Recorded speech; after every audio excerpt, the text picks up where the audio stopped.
When I was about 12 or 13 years old, Call of Duty Black Ops for PlayStation 3 was all I was doing with my spare time. However, when the PlayStation Network went down once, I couldn't play it. I had nothing to do, essentially. In my mind, I was stranded. So perusing the local game shop at the time for a cheap game to buy whilst the network was down, I managed to cop a cheap game called Resident Evil 5. Now, I had never played a Resident Evil up until this point. The only things that really interested me about the game were it was cheap, and the cover of the Gold Edition looked pretty cool. On the way home, whoever had given it in to the pre-owned game shop had dropped the instruction booklet in the bath, and it was really illegible, pretty illegible. But other than that, I was pretty hyped to try a new game. Resident Evil 5 wasn't the classic Resident Evil experience a lot of people were going to get, let alone anything close to Resident Evil 4, which still had a lot of horror aspects. But it was a solid co-op game, a really solid co-op game. In terms of action, for me at least, it was pretty amazing. I met some pretty cool people playing online, just random matches joining. The Gold Edition came with a versus mode, which was really fun. Mercenaries was really fun. The amount of guns and stages and unlockable things, it just kept me entertained for a long while. I even met one of my best friends at the time through the game, who I was friends with for years afterwards.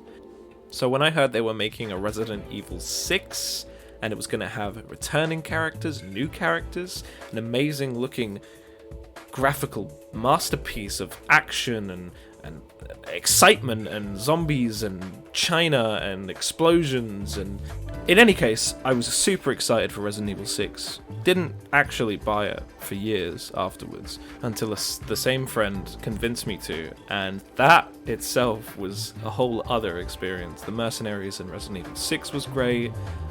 Playing it through co-op campaign, you had all these different co-op campaigns. It was action-packed, loads of stuff to do, loads of guns. I was in love with Resident Evil 5 and 6. A lot of people weren't. It was a very divisive game, but I wasn't aware of the roots of Resident Evil. I just saw these two amazing action games, and I couldn't wait for the next one to come out.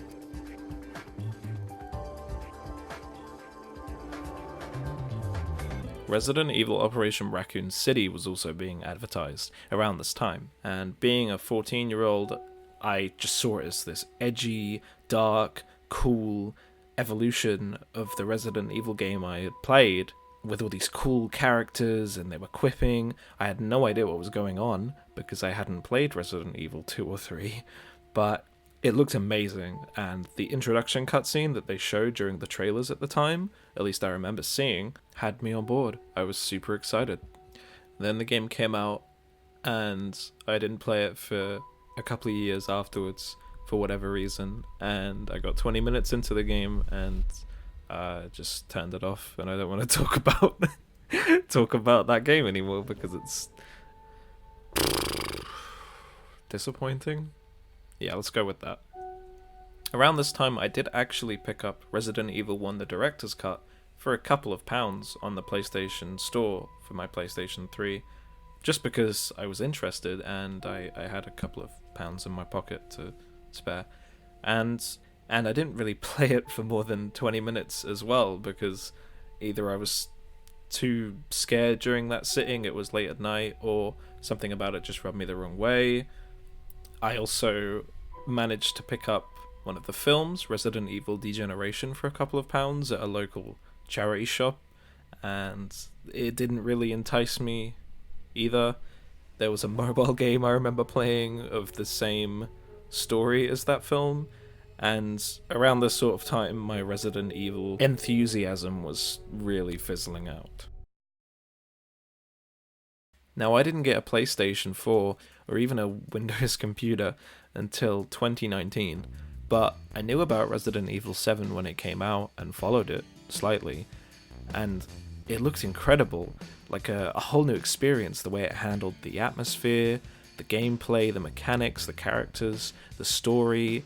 It seemed so much more low-key than fucking China explosions and punching fucking rocks. I thought to myself, is this what the original games were like? Are they this nicely handcrafted and these intricate pieces of art where you can go about them in slightly different ways, and they have like this character to them? And it wasn't until 2019 when my girlfriend got me Resident Evil 2 Remake for Christmas, this game that I had been fairly interested in since its release and been following, and the Game Awards.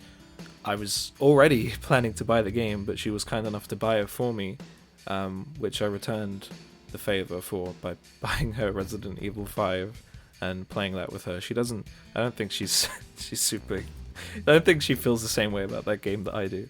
In any case, it's an entirely different game from Resident Evil 5 and 6. And even from the original, it feels like an entirely different game from the original. Even though it's a remake, it feels like a whole different beast, which I think is a sentiment a lot of Resident Evil fans are feeling.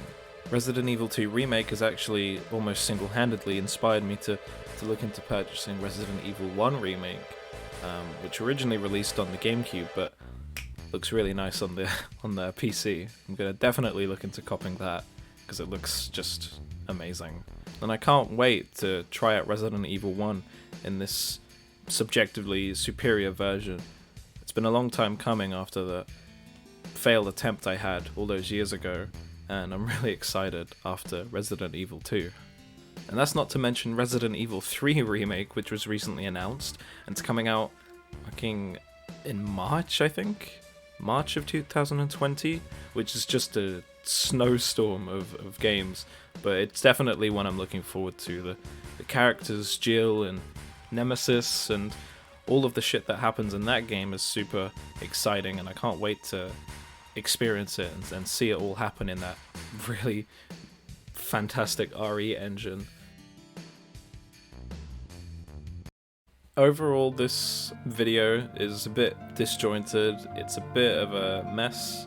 I've been trying to record the audio for it for like a whole day, and it's been really awkward sorting the audio stuff out and trying to get my words just right. But I feel like it's not a professional essay, it's not a professional thesis. These are just some of my thoughts and my experiences with Resident Evil that I wanted to share. It's been pretty fun, and hopefully it's something I can do again.